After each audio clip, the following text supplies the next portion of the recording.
a young boy named Quinn decides to visit his mother, who works as a construction worker at a construction site. She is currently involved in an underground construction project. Quinn talks to his mother for a while, but she eventually has to return to her digging duties, instructing Quinn to go home safely. As he makes his way out, Quinn overhears a man berating his mother for assigning him to go inside a tunnel. The man's anger stems from his fear of entering the tunnel. Quinn, with a strong sense of ethics, approaches the man and admonishes him for being disrespectful and unethical. The man, feeling challenged, dares Quinn to go inside the tunnel in his place. Undaunted, Quinn takes a torch and fearlessly crawls into the cave. He believes he's touching the muddy walls, but in reality, his hand is grazing the scales on the back of a dragon. Unaware of the creature's true nature, Quinn continues to stroke his hand along what he thinks is a peculiarly textured wall. Suddenly, the dragon responds by spitting a small ball of fire near Quinn's feet. As Quinn looks up, his fear intensifies when he sees the terrifying face of the dragon lurking within the tunnel. The dragon responds by spitting its saliva onto Quinn's face, causing him irritation and discomfort. Startled and alarmed, Quinn quickly retreats from the tunnel and rushes to inform everyone about the dragon that resides inside. Quinn's mother, upon seeing his distressed condition, believes his account. However, the other men at the construction site remain skeptical. Undeterred, the men gather together and venture into the tunnel to verify the presence of the dragon. Inside, they unintentionally provoke the dragon, causing it to expel a massive burst of fire that obliterates them instantly. The flames begin to spread from the tunnel, igniting everything in their path. Faced with the impending danger, Quinn and his mother make a hasty escape, running for their lives. They manage to reach a lift that takes them back to the surface.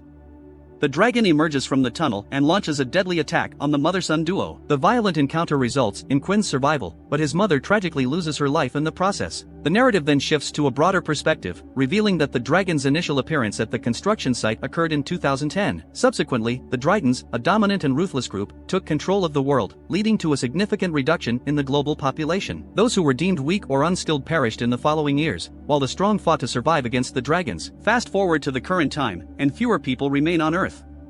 Quinn, now a grown man, serves as the chief of a minority group in London. He has established an underground slum where he offers refuge to those in need and protects them from the dragons.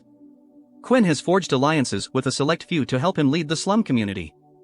People are only permitted to venture to the surface when it's necessary to work in the fields or gather food. Quinn and his group have cultivated crops outside to meet their basic food requirements. One day, a man named Eddie, who resides within Quinn's underground community, rebels and demands permission to leave. He holds Quinn responsible for the inadequate food arrangements, which he believes led to the death of his wife and daughter. Eddie is determined to prevent the rest of his family from suffering the same fate due to starvation, so he insists on departing. Quinn, concerned for Eddie's safety, refuses to grant him permission to leave. He argues that surviving alone in the perilous world outside is more dangerous than staying protected within their small community. Quinn also promises to provide more food once the crops are fully ready for harvest. Despite his outward composure, Eddie secretly steals Quinn's Jeep keys.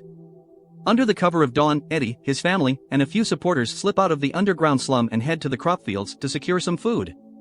Unfortunately, the security team monitoring the fields suspects the approach of a dragon and activates the alarms both in the field and within the slum. Quinn and his associates awaken to the alarm, realizing that Eddie and his family are missing. Despite his anger and frustration towards Eddie, Quinn recognizes his responsibility as a leader to protect his people. He makes the difficult decision to venture out to rescue Eddie and his family, understanding that they cannot survive alone. Quinn, relying on his intelligence and resourcefulness, manages to trace Eddie and his group by using his jeep. He arrives outside the fields and devises a risky plan to create fires in all four directions surrounding the fields. Although this action could potentially destroy the crops that took a year to cultivate, Quinn is willing to take the risk. The fires generate thick smoke that obscures the dragon's vision, making it unable to see anyone nearby. Meanwhile, Eddie and his group, not realizing that Quinn orchestrated the fires as a diversion, believe that the dragons have initiated the blaze. Fearing for their lives, they turn to prayer, recognizing the grim reality that they may not survive. Fortunately, Quinn arrives in a heat-resistant suit just in time to assist them. He guides them back to his jeep, their ticket to safety within the underground slum. Everything unfolds according to the plan, and Quinn successfully gets everyone inside the jeep. However, in a tragic turn of events, the dragon appears at the last moment and spews fire, resulting in the tragic death of Eddie's youngest son, who was about to board the jeep. The group is left in mourning the loss of a young life. Quinn's anger towards Eddie intensifies, given that Eddie's reckless decision led to the tragic death of his own son in the fields. The scene transitions to the following day, where a small group of people arrives in army tanks outside of Quinn's domain. Quinn's security team approaches them, and the leader of this group, Wanzan, emerges from his panzer tank. Wanzan reveals that they are warriors who make a living by battling dragons and have a mission to rid the world of these dangerous creatures, as it once was. However, they faced significant losses in terms of food and weapons during their fight against the dragons. Wanzan proposes to Quinn that he and his group become refugees within Quinn's domain, seeking shelter and assistance for a period of time. To demonstrate his credentials as a warrior, Wanzan displays a dragon's tooth that he wears as a necklace, claiming that he personally defeated a dragon and extracted the tooth himself. Quinn takes the tooth in his hand, believing Wanzan's story and his commitment to dragon slaying. Quinn becomes intrigued by a girl named Alex, who is part of Wanzan's group and serves as a helicopter pilot involved in dragon slaying operations. Curious about their methods, Quinn asks how they managed to defeat such giant and fierce dragons. Wanzan and Alex explain that they fly helicopters close enough to the dragon's heads, allowing warriors to jump onto the dragon's head and slay them in close combat. As the security guards suspect another dragon attack, by using telescopes to spot potential threats, they immediately sound the alarms in the underground slum, notifying Wan and his fugitives, Quinn and his group, and Wanzan's warriors. They all come together to confront the impending dragon threat. Wanzan decides to send 3 of his fugitives on bikes ahead of the group. Their mission is to plant a radar-like machine in the fields where the dragons are expected to appear. This machine consists of 3 poles that must be placed in the ground to form a triangle for it to work effectively. The first 2 bikers successfully plant their poles in the right spots. However, the third rider encounters an accident, tipping over his bike and losing his life in the process. The others attempt to communicate with the third rider via walkie-talkie but receive no response. Quinn arrives at the scene and communicates with Wan, who instructs Quinn on the correct placement of the third radar pole. They work quickly to set it up properly. Meanwhile, Wan suspects that the main dragon is heading toward the mountain behind which Quinn was working on setting up the radar. In the next scene, Alex is flying the helicopter, and she instructs one of the men to become bait for the dragon. She hands him the bait and orders him to jump from the helicopter to divert the dragon's attention. The man follows her orders and leaps from the chopper, drawing the dragon's focus. After a moment, he opens his parachute and safely glides out of the dragon's sight. 2 other men from Wan's team then jump out of the helicopter and attempt to trap the dragon in a net. However, this dragon proves to be exceptionally strong and easily breaks free from their nets. It's a situation Wan's people have never encountered before. Despite their efforts, the dragon devours one of the 2 men, and the other is unable to open his parachute in time, resulting in his death. One of Wan's team members informs Quinn of the dire situation and advises him to leave the area since the dragon is headed in his direction. Quinn follows the advice and changes course to evade the approaching dragon. Wan takes charge of the situation and fires a bazooka at the dragon, causing severe injuries. The dragon slowly succumbs to its injuries and dies. While Quinn and his people are relieved, Wan is upset because he lost 3 of his warriors in the encounter. It's then that he reveals his true plan, to slay the only dominant male dragon in order to halt the dragon population's growth. Following this, they intend to target the female dragons to permanently rid the world of these creatures. Wan asks Quinn to join forces and contribute his people to their mission. However, Quinn firmly refuses, emphasizing that he cannot endanger the lives of his people. While Wan is desperate to liberate humanity from the draconic menace, his emotional speech reveals his genuine intentions.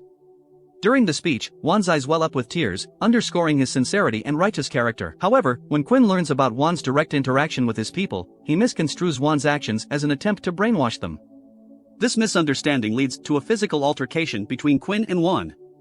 Despite his aggression, Quinn is no match for Wan's physical strength, and he receives a severe beating. Alex, who is part of Wan's team, feels sympathy for Quinn and provides him with medical assistance. However, during this confrontation, the male dominant dragon arrives on the scene and unleashes its fiery breath, engulfing Quinn's entire domain in flames. The dragon continues to spew fire until everything in its path turns to ashes. Quinn is helpless, but Wan and his people help him save the woman and children. They take everyone to a safe place. This horrific incident changes Wan and Quinn's perspectives about each other. Wan acknowledges that his actions put Quinn's people in danger and sincerely apologizes for it. Quinn, on the other hand, expresses gratitude to Wan for saving his people. In light of these events, Quinn decides to support Wan's plan and joins forces with him. Before leaving, Quinn entrusts the remaining people in his domain to a responsible and trustworthy young man named Jared. He emphasizes the importance of protecting the people under any circumstances. Quinn, Wan, and Alex then depart in their helicopter and head to the central point of London, where numerous small dragons are circling over historical buildings. However, they still lack a plan to defeat the male dominant dragon, which leads to an argument among them. Their disagreement is interrupted when the male dominant dragon appears, frightening away the smaller dragons. Quinn's people are relieved, as they no longer have to contend with the smaller, less significant dragons.